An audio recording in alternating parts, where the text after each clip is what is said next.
आपण संख्याज्ञान या घटकाबद्दल माहिती पाहत आहोत आणि संख्याज्ञान या घटकात माहिती पाहत असताना संख्यांचे प्रकार यांच्याबद्दल आपण माहिती पाहतोय। या संख्यांचे प्रकार विचारात घेत असताना या संख्यांचे काही गुणधर्म देखील असतात ज्यांचा आपण विचार करतोय। या गुणधर्मांमध्ये या ठिकाणी काही आपल्याला गुणधर्म दिलेले दिसत आहेत। या प्रत्येक गुणधर्माचं नेमकं विश्लेषण काय होईल ते थोडक्यात आपल्याला पाहायचंय। तर या ठिकाणी पहिलाच एक गुणधर्म दिलेला आहे आपल्याला, कोणत्याही संख्येमधील अंकांच्या एकक, दशक, शतक, हजार, 10,000 म्हणजे असं वाढत गेलेल्या अशा स्थानानुसार त्या अंकाची स्थानिक किंमत ठरते। आता मुळात आपल्याला माहिती आहे कुठल्याही अंकाची स्थानिक किंमत ही त्या अंकाच्या त्या संख्येतील स्थानावर आधारित असते। एखादा अंक संख्येमध्ये कोणत्या स्थानावर आहे त्याच्यावरून आपण त्याची स्थानिक किंमत ठरवतो। जसं की एखादी संख्या जर घेतली आपण 5927 ही एक संख्या मी या ठिकाणी घेतोय। आता या संख्येचा ज्यावेळेस आपण विचार करू त्यावेळेस 7 ची स्थानिक किंमत किती आहे? 7च आहे, कारण ती कुठे आहे? एकक स्थानावर आहे। आणि आपल्याला माहिती आहे एकक, दशक, शतक स्थानावरच्या ज्या अंकांच्या स्थानिक किमती असतात ह्या 1 पट, 10 पट, 100 पट, 1000 पट अशा पद्धतीने वाढत जातात। आणि त्यामुळं या ठिकाणी 7 ची स्थानिक किंमत ही कशी असणार आहे? 1 पट असणार आहे। कोणाच्या? त्या अंकाच्या स्थानाच्या।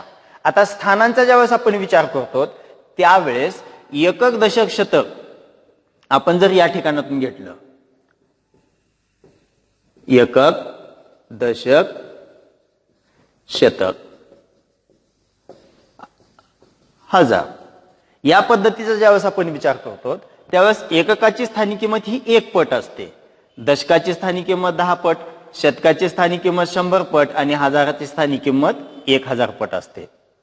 आता हजाराची म्हणजे दशक स्थानच्या अंकाची, शतक स्थानच्या अंकाची आणि हजार स्थानच्या अंकाची या ठिकाणी असं अपेक्षित आहे। मग कोणत्याही संख्येतील अंकाची स्थानिक किंमत ज्यावेळेस आपण काढतो शोधतो त्यावेळेस एक साधा फॉर्म्युला आपण वापरतो, साधी पद्धतीचा उपयोग करतो। जसं की एखादी संख्या दिली, आता ही संख्या आपण या ठिकाणी घेतलेली आहे 5927, या ठिकाणी 7 हा अंक एकक स्थानावर आहे। मग एकक स्थानावरच्या अंकाची स्थानिक किंमत किती पट असणार आहे? 1 पट असणार आहे। म्हणून या 7 ला जर मी 1 न गुणलं तर उत्तर मिळतं 7, ही झाली याची स्थानिक किंमत। त्याच पद्धतीनं 2 या अंकाची स्थानिक किंमत किती असणार आहे? त्या स्थानाच्या 10 पट असणार आहे, आपण तिथं सांगितलेलं आहे। मग 2 ची स्थानिक किंमत जर या 2 च्या 10 पट असेल तर 2 ला कशानं गुणायला लागेल?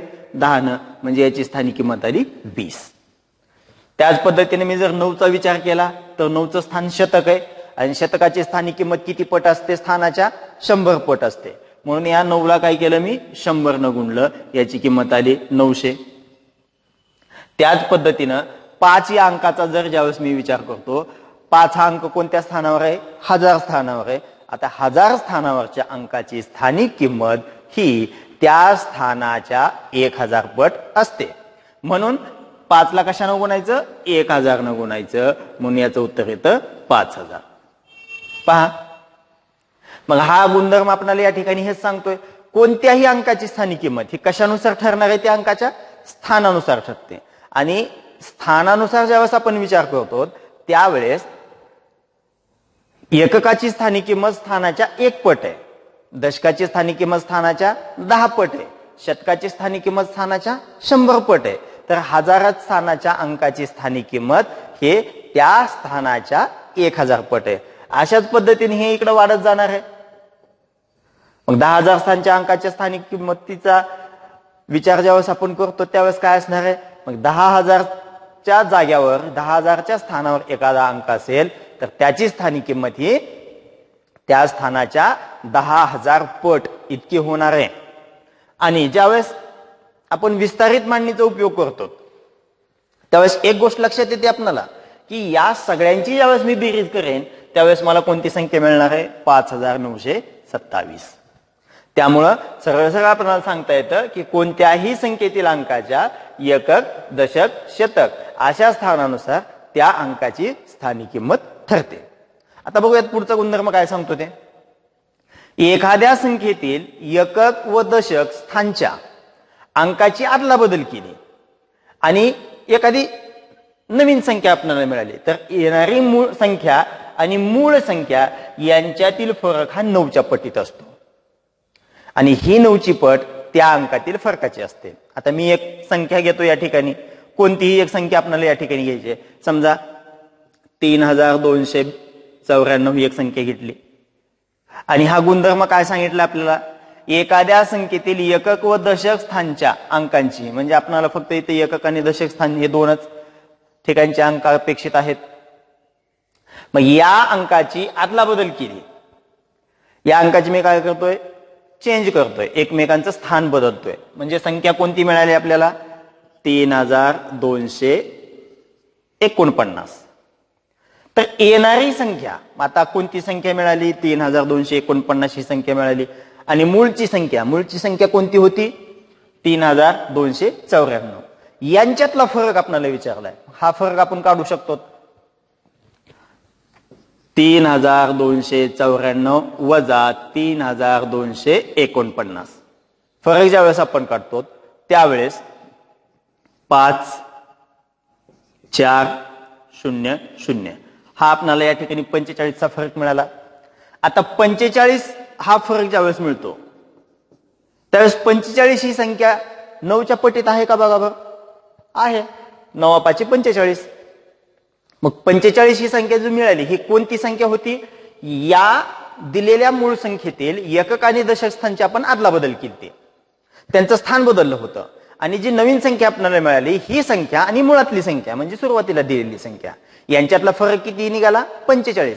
आणि हा 45 जो फरक आहे हा फरक कुणाची पट आहे, 9ची पट आहे. पण आता ही 9ची नेमकी कितवी पट आहे पहा बरं. 9ची ज्यावेळेस मी पट काढतोय त्यावेळेस ही किती पट मिळाली मला, 45/9 बरोबर 5वी पट मिळाली. आता 5वीच पट मिळाली याच्या मागे देखील एक कारण आहे. 5वीच पट का बरं मिळाली, कदाचित 9ची दुसरी पट मिळाली असती 18 आली असती, कदाचित 9ची 6वी पट मिळाली असती 54 आली असती, कदाचित 9ची तिसरी पट मिळाली असती 27 आली असती. मग 5वीच का बरं आली, तर त्याच्यामध्ये सुद्धा एक लॉजिक आहे. मग 5वी पट येण्याचं मागचं एकच कारण आहे की आपण ज्यावेळेस पाहिलं 9 आणि 4 हे दोन स्थान आहेत किंवा हे दोन अंक आहेत, या दोन अंकातला ज्यावेळेस मी फरक काढतोय हा फरक किती आला होता, 9 वजा 4 बरोबर 5. या दोघातला जेवढा फरक येतो तेवढ्या फरकातली पट असते, तेवढ्याच फरकाची पट, पण कोणाची, 9ची. म्हणजे या 9ची ही कितवी पट झाली, 5वी पट. पहा 9 गुणिले 5 45. एक याच्यावरून एक साधं लक्षात येतं आपल्याला की कुठलीही संख्या असू द्या तिच्यातील एकक आणि दशक स्थानचे अंक जर अदलाबदल केले अशा वेळेस जी संख्या आपल्याला मिळते ही संख्या काय असणार आहे, सरळ सरळ हे एवढं सुद्धा करत बसायची गरज नाही आपल्याला. ही संख्या काय असणार आहे तर 9च्या पटीतली संख्या असणार आहे आणि ही 9ची पट कोणती असणार आहे तर त्या दोन स्थानचा ज्यावेळेस आपण फरक काढतो, डिफरन्स बिटवीन 2 डिजिट, त्यावेळेस आपणाला जो काही फरक येईल त्या फरका इतकीच त्या 9ची पट असते. मग आता एखादी नवीन जर संख्या दिली आणि विचारलं की यांच्यातला फरक किती, आता हे एवढं सुद्धा वजाबाकी करत बसायची गरजच नाही. मुळात सरळ सरळ आपण उत्तर काढू शकतो. जसं मला जर इथे एखादी संख्या दिली 4356 आणि सांगितलं विचारलं की यांच्यातील एकक आणि दशक स्थानच्या अंकाची अदलाबदल केली तर मूळची संख्या आणि येणारी संख्या यांच्यातील स्थानिक किमतीतला फरक किती. काय करतो आपण मग, सरळ सरळ मगाशी सांगितलं की 5 आणि 6 यांच्यातलाच फरक काढा, यांच्यात 1चा फरक आहे आणि हा फरक कितीचा मिळाला तर आपल्याला यांच्यात 1चा फरक आहे. आणि मुळात सांगितलं काय होतं की मूळची संख्या आणि नवीन संख्या यांच्यातला फरक कोणाच्या पटीत असणार आहे, 9च्या पटीत. पण ही पट कसली असणार आहे, ह्या दोघांच्या फरकातली पट असणार आहे. म्हणजे या दोघातला फरक किती आहे, 1. मग 9ची 1 पट किती आली, 9. म्हणजे याचं उत्तर येतं 9. या दोन संख्येतील फरक यायला लागलाय 9. येतो का नाही पहा. आता ही संख्या 56 आहे, 4365 वजा 4356, कारण अंकाची आदला बदल केली, वजाबाकी करू. 9, 6 आणि 9 15, परत हातचा घेतला 0 0 0, कितीचा फरक आला? 9चा. म्हणजे साध्या पद्धतीने लक्षात येतं आपल्याला, हे वजाबाकी सुद्धा करायची आवश्यकता नाही. मग काय करणार आपण? सरळ सरळ दिलेली संख्या पाहणार, या संख्येतील या 2 अंकातला फरकच पाहणार. 9 आणि 4 मधला फरक 5चा होता, मग त्या 9ची 5वी पट घेतली, 9 5 45, इतका फरक आपल्याला या ठिकाणी मिळणार आहे. आता पुढचा गुणधर्म पहा. एखाद्या संख्येच्या दशक आणि एकक स्थानावर समान अंक असेल तर त्या दोन्ही ठिकाणच्या स्थानिक किमतीतला फरक हा त्या अंकाच्या 10 - 1 बरोबर 9 इतक्या पटीत असतो. पहा, एक संख्या घेतली आणि एकक आणि दशक ठिकाणी समान अंक ठेवलाय. चला घेऊयात एक संख्या आपण. आता आपण या ठिकाणी 4966 ही एक संख्या घेतली आणि या संख्येत काय सांगितलंय की एखाद्या संख्येच्या दशक आणि एकक स्थानावर समान अंक असेल तर समान अंक आहे, तर त्या दोन्ही ठिकाणच्या स्थानिक किमतीतला फरक हा त्या अंकाच्या, कोणता अंक आहे? 6 हा अंक आहे. मग 6 या अंकाच्या 10 - 1 म्हणजे 9 पटी इतका असतो. म्हणजे 6चे 9 पट किती येणार आहे? 6 × 9 54. मग हा फरक किती यायला पाहिजे? 54 इतकाच यायला पाहिजे. येतो का पाहूयात. पहिल्या 6ची दशक स्थानच्या 6ची स्थानिक किंमत 60 वजा एकक स्थानच्या स्थानाची स्थानिक किंमत 6, या दोघांचे ज्यावेळेस मी फरक काढतो 60 मधून 6 कमी केले 54 मिळाले. साधं आहे. काय केलं पहा. समजून घेण्याची गोष्ट अशी आहे की हे करत सुद्धा बसायची आवश्यकता नाही आपल्याला. आपण काय करणार? सरळ सरळ कुठलीही एखादी संख्या दिली, समजा मला आणखी एक दुसरी संख्या दिली आहे 9822, त्यावेळेस मी काय बघतोय? एकक आणि दशक स्थानावर समान अंक आहे. कोणता अंक आहे? 2. मग या दोघांच्या स्थानिक किमतीतला फरक किती असणार आहे? या 2 या अंकाची कितवी पट? 9वी पट. मग 2 या अंकाची 9वी पट किती मिळते? 2 × 9 18. मिळतो का पहा? मिळेल का पाहूयात. 2ची स्थानिक किंमत 20, या 2ची स्थानिक किंमत 2, दोघातला फरक 18. म्हणजे याच्यावरून एक गोष्ट लक्षात येते, एकक आणि दशक या दोन्ही ठिकाणी जर समान अंक आलेले असतील तर या दोघांच्या स्थानिक किमतीतला ज्यावेळेस आपण फरक काढतो त्यावेळेस हा फरक आपल्याला काय मिळणार आहे? त्या अंकाची 9 पट इतका मिळणार आहे. पाहूयात पुढचा गुणधर्म. एखाद्या संख्येच्या शतक व दशक स्थानी समान अंक आहे तर त्याच्या त्या दोन्ही ठिकाणच्या स्थानिक किमतीतील फरक हा त्या अंकाच्या 99 पट आहे. आता वर पाहिलं आपण कुठं? एकक आणि दशक ठिकाणी पाहिलं होतं, पण आता या ठिकाणी काय पाहिजे? शतक आणि दशक ठिकाणी पाहिजे. मग एखादी संख्या घ्या 4332, ही एक संख्या आपण या ठिकाणी घेतलेली आहे. मग काय म्हटलं? शतक आणि दशक हा स्थानी समान अंक आहे का? आहे. यांच्यातल्या दोन्ही ठिकाणी त्या स्थानिक किमतीतला फरक काढायचा आहे. हा फरक किती येणार आहे? त्या अंकाच्या 99 पट, म्हणजे 3 या अंकाची, कारण 3चा अंक आपला दोन्ही ठिकाणी आलेला आहे. मग 3 या अंकाची 99 पट किती येते पहा.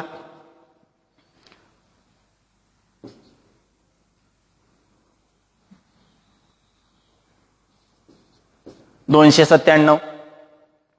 3 या अंकाची 99 पट किती येते? 297. तर हा फरक 297 मिळतो का पाहूयात. 3ची स्थानिक किंमत किती आहे? 300. परत या 3ची स्थानिक किंमत किती आहे? 3. ज्यावेळेस मी दोघातला फरक काढतोय त्यावेळेस 297 मला हे उत्तर मिळतंय.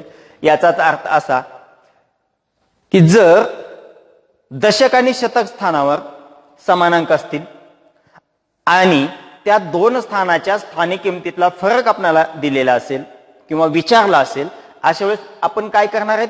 सरळ सरळ पाहणार आहेत की तो अंक कोणता. तो अंक जो असेल त्या अंकाला 99 या संख्येनं गुणाकार करणार आहेत. जो काही गुणाकार येईल सरळ सरळ तेवढा तो फरक असणार आहे. दुसरं एखादं उदाहरण घेऊन पाहायचं असेल तर आपण पाहू शकतो. कशा पद्धतीने पाहता येतं पहा. मी एखादी संख्या घेतली 8775.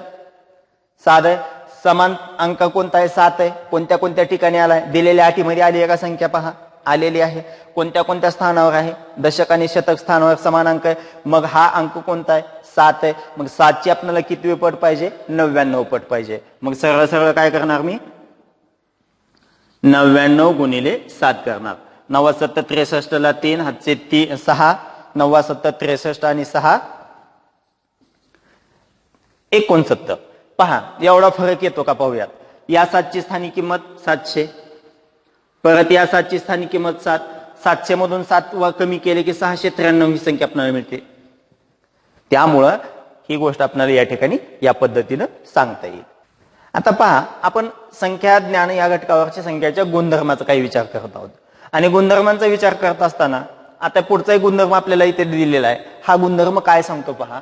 एखाद्या संख्येमध्ये दशक आणि हजार स्थानी जर समान अंक असेल तर त्या दोन्ही ठिकाणच्या स्थानिक किमतीतला फरक हा 990 इतक्या पटीत असतो. बघा एक संख्या जर या ठिकाणी मी घेतली जसं की 7678. आतापर्यंत आपण काय पाहिलं होतं. एकक आणि दशक स्थानी समान अंक असताना फरक 9च्या पटीत येतो. दशक आणि शतक या दोघांच्या ठिकाणी या दोन स्थानावर जर समान अंक असेल तर त्यांचा फरक 99 पटी इतका येतो. तर आता इथं काय दिलंय. दशक स्थान आणि हजार स्थान यांच्या स्थानिक किमतीतला फरक आपल्याला शोधायचा आहे. अशा वेळेस जर अंक समान असतील तर आपण अंक वेगवेगळे असतील तर पाहत नाहीयेत. अंक जर या दोन्ही ठिकाणी समान असतील तर अशा वेळेस आपला फरक काय येणार आहे याचा आपण या ठिकाणी विचार करतोय. पहा बरं मग दशक स्थानी आणि हजार स्थानी समान अंक आहेत का. आहेत. जर या दोन्ही ठिकाणी समान अंक असतील तर अशा वेळेस काय हा फरक किती येणार आहे. अगोदर आपण काढून पाहूयात. 7678 या संख्येमधील हजार स्थानच्या अंकाची स्थानिक किंमत आहे 7000. दशक स्थानच्या अंकाची स्थानिक किंमत आहे 70. या दोघातला फरक मी काढला. या दोघातला फरक आला 6930. जर 6930 हा फरक येत असेल या ठिकाणी किती येतो तो फरक पहा. इथं काय म्हणणं सरळ सरळ सोपं काम करा म्हणून सांगितलंय. काय करा 7 या अंकाची किती पट घ्या 990वी पट घ्या. जर दशक स्थानी आणि हजार स्थानी अंक समान असतील तर मग 990 गुणिले 7 केलं आपण. 700 7 ला 3 हातचे 6 7 63 आणि 3 69 म्हणजे 6930 इतका गुणाकार आपल्याला मिळायला लागला. यावरून काय लक्षात आलं की जर दशक स्थानी आणि हजार स्थानी एकच अंक असेल आणि या संख्येतील या समान असलेल्या अंकाच्या स्थानिक किमतीतला फरक काढायचा असेल अशा वेळेस आपणाला काय करावं लागेल. त्या अंकाला 990 न गुणावा लागेल. येणारा गुणाकार जो असेल तो या दोन अंकाच्या स्थानिक किमतीतला फरक असेल. पुढचा गुणधर्म पहा. 0 ते 9 यांच्यामध्ये सगळ्यात मोठा अंक 9 आहे. आपण अंक मला जर पाहिली तर शून्यापासून 0 1 2 3 4 5 6 7 8 9 आपण हे अंक जर घेतले तर हे फक्त अंक आहेत. 0 ते 9 इथपर्यंतच्या संख्यांना आपण अंक सुद्धा म्हणतो. आणि कारण हे एकच अंकी आहेत. या सगळ्या अंकाचा उपयोग करून आपण कितीही मोठ्यात मोठी संख्या लिहू शकतो. कितीही मोठ्यात मोठी संख्या लिहिण्यासाठी आपल्याला याच अंकाचा उपयोग करावा लागेल. यापेक्षा कुठलाही वेगळा अंक आपण घेत नाहीत. त्यामुळे हे काय आहेत अंक आहेत. आणि 0 पासून 9 पर्यंत असे किती अंक आहेत. हे 10 अंक आहेत. या सर्वात मोठ्यात मोठा अंक कोणता आहे तर तो आहे 9. 9 पेक्षा कोणताही मोठा अंक नाही. कुठल्याही संख्येमध्ये सर्वात मोठ्यात मोठा अंक कोणता असू शकतो 9 असू शकतो. 9 पेक्षा कुठलाही अंक मोठ्यात मोठा कोणत्याही संख्येमध्ये येणार नाही. त्यामुळं या मोठ्यात मोठ्या अंकानं तयार होणारी 5 अंकी संख्या कोणती असणार आहे 9999. 99,999. 4 अंकी संख्या कोणती असणार आहे 9999. 2 अंकी सगळ्यात मोठी 99 आणि 1 अंकी आपण पाहिलेलाच आहे तो कोणता आहे 9 आहे. अशा पद्धतीनं फक्त काय करणार आहेत आपण 9 हाच अंकाची पुनरावृत्ती करून जेवढ्या अंकी संख्या आपल्याला विचारलेली आहे तेवढ्या अंकी संख्या बनवण्यासाठी 9 या अंकाची फक्त आपण पुनरावृत्ती करणार आहेत. पुन्हा पुन्हा तोच अंक घेणार आहेत. त्याच पद्धतीनं पुढचा गुणधर्म असं सांगतो की 0 ते 9 यांच्यामध्ये सगळ्यात लहान अंक कोणता आहे 0 आहे. सर्वात लहान 0 आहे. आणि लहानात लहान 5 अंकी संख्या ज्यावेळेस मला बनवायची असते त्यावेळेस इथं जसं 99999 असे आपण अंक घेतले आणि लहानात लहान संख्या बनवली 99,999 तसं इथं 000000 अशी 0 हे अंक 5 वेळेस घेऊन सर्वात लहान संख्या बनणार नाही. कारण काय तर केवळ शून्य घेतल्यानंतर कोणतीही संख्या तयार होणार नाही.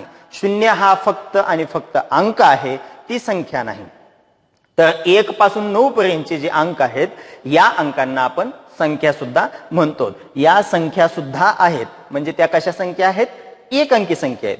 पण शून्य हा अंक आहे, केवळ आणि केवळ अंक आहे, ती संख्या नाही. मग या अंकाचा उपयोग करून जर सर्वात लहान 5 अंकी संख्या बनवायची असेल तर शून्यापेक्षा मोठी एखादी संख्या, शून्याला लागून असलेली मोठी संख्या कोणती आहे ही संख्या आपल्याला घ्यावी लागेल. मग शून्याला लागून असलेली मोठी संख्या कोणती आहे? 1. मग सगळ्यात लहान संख्या, सर्वात लहान संख्या 1 हा अंक घेऊन याच्या पुढे आपण 4 वेळेस शून्य दिले की मग ही 5 अंकी संख्या तयार झाली आणि ही सगळ्यात लहान 5 अंकी संख्या असणार आहे. याच्यापेक्षा कोणतीही 5 अंकी लहान संख्या आपण लिहू शकत नाही. जरी आपण विचार केला यातून 1 वजा करूयात आणि लहानात लहान संख्या होती का 5 अंकी पाहूयात. यावेळेस काय व्हायला लागलं? 9999, म्हणजे 4 अंकी सगळ्यात मोठी संख्या आपल्याला मिळते, पण 5 अंकी संख्या होत नाही. त्यामुळं या ठिकाणी काय असेल? 1 हा अंक घेऊन सलग 4 वेळेस शून्य लिहिले की आपल्याला लहानात लहान 5 अंकी संख्या मिळून जाईल. पुढचं पहा. मोठी संख्या लिहिताना मोठा अंक प्रथम लिहावा, त्यानंतर उरलेले अंक उतरत्या क्रमाने लिहावेत. आता लहानात लहान संख्या तयार करणं आणि मोठ्यात मोठी संख्या तयार करणं यावर आधारित हा गुणधर्म आहे. आता लहानात लहान संख्या किंवा मोठ्यात मोठी संख्या तयार करण्यासाठी आपल्याला काही अंक दिलेले असतात आणि या अंकांचा विचार करून आपल्याला लहान किंवा मोठी संख्या बनवायची असते. समजा आपल्याला या ठिकाणी काही अंक दिलेत 4, 2, 3, 7, 5 ही अंक या ठिकाणी दिलेले आहेत आणि या अंकापासून आपल्याला कसली संख्या बनवायची? आता मोठी संख्या बनवायची, मोठ्यात मोठी संख्या बनवायची आहे. मग मोठ्यात मोठी संख्या लिहित असताना सगळ्यात अगोदर आपल्याला काय करावं लागेल? दिलेल्या अंकापैकी मोठा अंक कोणता आहे बघावं लागेल. मोठा अंक म्हणजे कसा असला पाहिजे? तो स्थानिक किमतीनं म्हणण्यापेक्षा ज्याची दर्शनी किंमत मोठी आहे असा अंक आपल्याला पाहावा लागेल. म्हणजे ज्या अंकाची किंमत जास्त आहे असा अंक आपल्याला या ठिकाणी पाहावा लागेल आणि हा अंक कोणता आहे? 7. मग 7 या अंकाला सगळ्यात अगोदर घ्या, म्हणजे सगळ्यात मोठ्या अंकाला अगोदर घ्या. मग 7ला सगळ्यात अगोदर घेतलं आणि त्याच्यानंतर 7 पेक्षा लहान कोण? आता बाकीचे सगळे अंक 7 पेक्षा लहान आहेत, पण उतरत्या क्रमाने जायचं आपल्याला. म्हणजे मोठ्या अंकापासून त्याच्यानंतर लगतचा मोठा, लगतचा लहान, त्याच्यानंतर पुन्हा लगतचा लहान, त्याच्यानंतर पुन्हा लगतचा लहान, अशा पद्धतीने ज्यावेळेस आपण जातो त्यावेळेस सर्वात मोठा अंक 7, त्याच्यानंतर 5, 5 नंतर लहान असणारा अंक 4, 4 नंतर लहान असणारा अंक 3 आणि 3 नंतर लहान असणारा अंक 2. या पद्धतीने जर आपण अंक लिहिले तर आपल्याला सर्वात मोठी संख्या, सगळ्यात मोठी संख्या या अंकांनी जी तयार होते ही मिळून जाईल. याच्या पुढे सांगितलंय लहानात लहान संख्या लिहिताना लहान अंक प्रथम लिहावा. आता हेच जर मी या ठिकाणी घेतले अंक कोणते दिले होते आपल्याला? 4, 2, 3, 7, 5 हे अंक आपल्याला या ठिकाणी दिले होते. मग या अंकाचं मला काय करायचं? आता लहानात लहान संख्या बनवायची. लहानात लहान संख्या बनवत असताना काय केलं पाहिजे? सगळ्यात लहान किमतीनं जो सर्वात लहान अंक आहे हा अंक अगोदर घेतला पाहिजे. मग हा कोणता अंक असणार आहे सर्वात लहान? सर्वात लहान अंक आहे 2 आणि 2 लिहिल्यानंतर जे शिल्लक राहिलेले अंक आहेत हे मोठ्या मोठ्या पद्धतीनं म्हणजे चढत्या क्रमानं आपण यांची मांडणी करून घ्यायची. शिल्लक राहिलेल्या अंकांची चढत्या क्रमानं मांडणी करून घ्यायची. जसं की 2च्या नंतर कोण मोठा आहे? 3 मोठं आहे. 3च्या नंतर कोण मोठं? 4 मोठं. 4च्या नंतर पुन्हा 5 आणि 7 म्हणजे 23,457. या पद्धतीनं कोणतेही अंक जरी आपल्याला दिले तर त्या दिलेल्या अंकांपासून लहानात लहान किंवा मोठ्यात मोठी संख्या कशा पद्धतीनं बनवता येते याचा आपण या ठिकाणी विचार करू शकतो. आता इथं पहा, इथं काय केलंय? 2 किंवा 3च अंक आपल्याला दिलेले आहेत आणि या अंकापासून काय म्हटलंय? 4 अंकी किंवा 5 अंकी लहानात लहान किंवा मोठ्यात मोठी संख्या तयार करायची.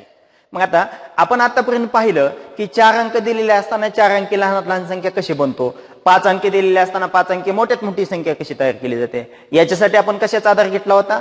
सगळ्यात अगोदर मोठी संख्या बनवत असताना सर्वात मोठा अंक अगोदर घेऊन नंतर सगळे अंक उतरत्या क्रमाने घेतले होते. लहान संख्या बनवत असताना सर्वात लहान अंक अगोदर घेऊन आणि त्याच्यानंतर मग मोठ्या क्रमानं म्हणजे चढत्या क्रमानं आपण अंक घेतले होते. पण आता या ठिकाणी काय केलंय, 2 अंक किंवा 3च अंक आपल्याला दिलेले आहेत आणि यांच्यापासून 2 अंकी किंवा 3 अंकी लहानात लहान मोठ्यात मोठी संख्या आपण बनवू शकतो. पण जर सांगितलंय की 3 अंक दिलेत आणि 5 अंकी मोठ्यात मोठी संख्या बनवा, अशा वेळेस आपल्याला कशा पद्धतीने बनवता येतील याचा विचार करूया. पहा या ठिकाणी सुरुवातीला एक आपल्याला उदाहरण दिले, 2, 7 आणि 6 हे 3 अंक आपल्याला या ठिकाणी दिले. 2, 7, 6 यांच्यापासून मला काय करायचंय, 4 अंकी मोठ्यात मोठी संख्या बनवायची आहे. मग मोठ्यात मोठी संख्या बनवत असताना आपल्याला एक साधं काम करावं लागेल. या दिलेल्या अंकापैकी सर्वात मोठा अंक कोणता आहे तो पाहावा लागेल. त्याला अगोदर लिहावं लागेल. लिहिलं 7. मग आता जर मी 7 त्याच्यानंतर उतरत्या क्रमानं घेतलं 6 आणि त्याच्यानंतर घेतलं 2 तर संख्या 3च अंकी तयार झाली आणि आपल्याला सांगितलंय 4 अंकी संख्या बनवा. अशा वेळेस काय करणार आहेत आपण, जो मोठ्यात मोठा अंक आहे या अंकांना पुन्हा एकदा घेणार आहेत, म्हणजे याच अंकाची आपण पुनरावृत्ती करणार आहेत. 4 अंकी दिलेले असताना जर 5 अंकी म्हटलं असतं तर काय झालं असतं, मग 7, 7, 7, 6, 2 म्हणजे 4 अंकी बनवत असताना मी काय केलं, मोठा अंक 2 वेळेस घेतला आणि 5 अंकी बनवत असताना हाच मोठा अंक 3 वेळेस घेतला. पण याच्यापासूनच मला लहानात लहान संख्या बनवा म्हणून सांगितलं असेल, अशा वेळेस मी काय करेन, मला लहान संख्या बनवायची आहे. मग या सर्वात पैकी लहान अंक कोणता आहे, 2. मग लहान अंक जर 2 असेल आणि मला 4 अंकी संख्या बनवायची असेल तर मी काय करेन, मग या लहान अंकाची पुनरावृत्ती करेन. मोठी संख्या बनवत असताना मोठ्या अंकाची पुनरावृत्ती केली होती, आता लहान संख्या बनवत असताना लहान अंकाची पुनरावृत्ती करतो. म्हणजे 2, 2, 6, 7 ही झाली सर्वात लहान 4 अंकी संख्या. तर 5 अंकी बनवा म्हटलं तर पुन्हा तेच 2, 2, 2, 6, 7 या पद्धतीनं. म्हणजे जर वेगवेगळे अंक आपल्याला दिलेले असतील आणि लहानात लहान किंवा मोठ्यात मोठी संख्या बनवायची असेल आणि ती जर समजा दिलेल्या अंकापेक्षा जास्त अंकी विचारलेली असेल, अशा वेळेस आपण काय करणार आहेत, लहान संख्या बनवत असताना लहान अंकाची पुनरावृत्ती करून घेणार आहेत जोपर्यंत आपल्या अंकांची अट पूर्ण होत नाही तोपर्यंत, आणि मोठ्यात मोठी बनवण्यासाठी मोठ्या अंकांना पुन्हा पुन्हा घेणार आहेत. आता पुढचं एक उदाहरण पहा, या ठिकाणी दिलंय 4, 5, 2 यांच्यापासून मला काय करायचंय, 4 अंकी ही बनवायची आणि 5 अंकी ही बनवायची. मग 4 अंकी लहानात लहान संख्या बनवताना काय करावं लागेल, अगोदर लहान अंक कोणता आहे पहा, 2. अंक तर 3 आहेत, आणखी एक अंक आपल्याला पाहिजे म्हणून 2 लाच पुन्हा एकदा घेऊयात. 2, 2 त्याच्यानंतर लहान संख्या बनवतोय, शिल्लक राहिलेल्या 2 अंकापैकी लहान अंक अगोदर घ्या, 4, 5 ही झाली सर्वात लहान संख्या. मग सर्वात मोठी संख्या कोणती असेल, सर्वात मोठी संख्या बनवताना काय करतो मी, मोठा अंक घेतो 5 आणि 4 अंकी पाहिजे म्हणून 5 या अंकाची पुनरावृत्ती करतो, 5, 5 त्याच्यानंतर मग शिल्लक राहिलेले मोठ्यात मोठी संख्या मला बनवायची आहे. मग या त्याच्यानंतर दिलेले 2 अंक, शिल्लक राहिलेले 2 अंक मी कसे मांडतोय, उतरत्या क्रमानं मांडतोय आणि उतरत्या क्रमानं मांडत असताना मग हे मला कोणते मांडावे लागतील, 4 आणि 2. हे जर मला 5 अंकी बनवायची असेल तर मी कशी बनवेन, लहानात लहान 5 अंकी संख्या 2, 2, 2, 4, 5 आणि मोठ्यात मोठी 5 अंकी संख्या 5, 5, 5, 4, 2 या पद्धतीनं तयार होईल. पुढचं एक उदाहरण पहा, अंक दिले 2, 2च अंक दिलेले आहेत आणि सांगितले. आता हे सगळं कधी येतं माहितीये का, एखाद्या अंकाची पुनरावृत्ती आपण करू शकतो असं ज्यावेळेस सांगितलं जातं त्यावेळेस येतं. पण या ठिकाणी जर आपल्याला असा प्रश्न दिला की एक अंक एकदाच वापरा आणि 5 अंकी संख्या तयार करा, आता याचे आपण या ठिकाणी काय केलंय, रिपिटेशन केलंय, पुनरावृत्ती केली आहे. पण एक अंक ज्यावेळेस एकदाच वापरा असं सांगितलं जाईल त्यावेळेस आपण हा अंक पुनरावृत्त करू शकणार नाहीत, त्यावेळेसचे गुणधर्म वेगळे वापरावे लागतील. पण या ठिकाणी आपल्याला अशी सूचना दिलेली नाही, त्यामुळे आपण या पद्धतीनं संख्या लिहू शकतो. मग काय करणार आहेत पाहूयात. मला 7 आणि 6 हे 2 अंक दिलेले आहेत. लहानात लहान 4 अंकी संख्या मी बनवतोय. जर लहानात लहान 4 अंकी संख्या बनवायची असेल तर अगोदर लहान अंक घेऊया 6. 2च अंक आहेत, मला 4 अंकी संख्या बनवायची म्हणून 6, 6, 6, 7 ही झाली सर्वात लहान 4 अंकी संख्या. मग सर्वात मोठी 4 अंकी संख्या कोणती असेल, 7, 7, 7, 6. मग अशाच पद्धतीने 5 अंकी संख्या सुद्धा आपण बनवू शकतो. इथून पुढे दिले पहा, इथं 0 हा एक अंक दिलाय आणि सांगितलंय लहानात लहान 4 अंकी संख्या बनवा, मोठ्यात मोठी 4 अंकी संख्या बनवा. पण त्याच्या अगोदर या 3 अंकापासून लहानात लहान 3 अंकी आणि मोठ्यात मोठी 3 अंकीत संख्या कोणती तयार होईल हे अगोदर पाहूयात आपण. जर मी या संख्येपासून बनवली मोठ्यात मोठी 3 अंकी संख्या, तर ती तयार होईल मोठा अंक 6, त्याच्यानंतर 3, त्याच्यानंतर 0. पण आता लहानात लहान संख्या मला दिली आहे, विचारली आहे, अशा वेळेस मी इथे जे आपण गुणधर्म वापरले, सर्वात लहान अंक अगोदर घ्या, त्याच्यानंतर थोडा मोठा घ्या, त्याच्यानंतर थोडा मोठा घ्या, अशा पद्धतीने तुम्ही लिहू शकता. हा गुणधर्म या ठिकाणी लागू होत नाही. कारण मी जर तसं केलं 0, 3, 6 असं जर मी केलं तर या ठिकाणी आपल्याला 2च अंकी संख्या मिळायला लागली, ती 36 असेल. कारण 0 हा अंक सर्वात मोठ्या स्थानावर ठेवल्यानंतर त्या स्थानाची किंमत आपल्याला मिळू शकत नाही. म्हणून या ठिकाणी काय करावं लागेल आपल्याला, ही संख्या आपली कशी होईल, चुकीची होईल. मग ही संख्या चुकीची होते तर बरोबर आपल्याला 3 अंकी सर्वात लहान संख्या लिहायची. तर 0 पेक्षा मोठा अंक कोणता आहे, 3. आणि मग हा अंक अगोदर येऊन त्याच्यानंतर 0 ठेवू आणि त्याच्यानंतर 6 ठेवू. आता पहा 306 ही सर्वात लहान 3 अंकी संख्या तयार झाली. आता 4 अंकी जर बनवायची असेल तर काय करेन मी, सर्वात लहान 4 अंकी बनवायची, पुन्हा मग 3, 0, 0, 6 या ठिकाणी शून्याची पुनरावृत्ती मी करू शकतो. पण 0 हा अंक अगोदर मी घेऊ शकत नाही. कारण 0 जर अंक अगोदर घेतला तर ही संख्या 4 अंकी तयार होणार नाही. मग मोठ्यात मोठी बनवायची, मोठ्यात मोठी बनवताना काय करणार, 6, 6, 6, 6, 6, 3, 0, 6630. कारण मोठी संख्या बनवत असताना 0 सर्वात शेवटी गेलं तर चालतंय, पण लहान संख्या बनवत असताना 0 सगळ्यात अगोदर आलं नाही पाहिजे, कारण अशी संख्या तयार होत नाही. इथं बघा, इथं पण तसंच आहे, 3 अंक आपल्याला दिलेले आहेत, या ठिकाणी पण एक शून्याचा समावेश केलेला आहे. मग यांच्यापासून सुद्धा संख्या तयार करत असताना आपण अशीच संख्या तयार करणार आहेत. लहान संख्या बनवा म्हटलं, 5 अंकी लहानात लहान संख्या बनवायची आहे, तर काय करेन, लहान अंक अगोदर घेईन, पुन्हा शून्याची पुनरावृत्ती करेन आणि त्याच्यानंतर मोठा अंक ठेवेन. मोठी संख्या बनवा म्हटलं मला, मग अशा वेळेस मोठा अंक घेईन, मोठ्या अंकाचीच पुनरावृत्ती करेन आणि त्याच्यानंतर शिल्लक राहिले हे 2 संख्या उतरत्या क्रमाने मांडेल.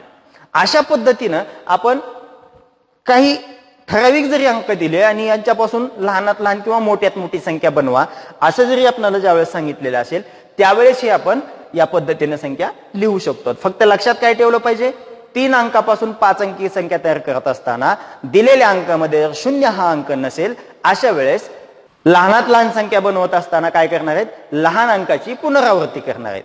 मोठ्यात मोठी संख्या बनवताना मोठ्या अंकाची पुनरावृत्ती करणार आहेत. पण जर 0 हा अंक त्यामध्ये समाविष्ट केलेला असेल, अशा वेळेस मात्र लहान संख्या बनवत असताना सर्वात लहान अंक जरी 0 असला तर याच्यापेक्षा जो मोठा अंक आहे हा अंक अगोदर घेऊन त्याच्यानंतर शून्याची पाहिजे तितक्या वेळेस आपण पुनरावृत्ती करू शकतो. आणि मग मोठी संख्या बनवत असताना इथं 0 सगळ्यात शेवटीची येणार आहे, त्यामुळे मग मोठ्या अंकाची आपण पुनरावृत्ती करू शकतो. अशा पद्धतीनं 3 अंकीच नव्हे, 4 अंकीच नव्हे, 5 अंकीच नव्हे, तर कितीही अंकी आपल्याला जेवढ्या अंकी सांगितलेली असेल तेवढ्या अंकी संख्या आपण या ठिकाणी बनवू शकतो.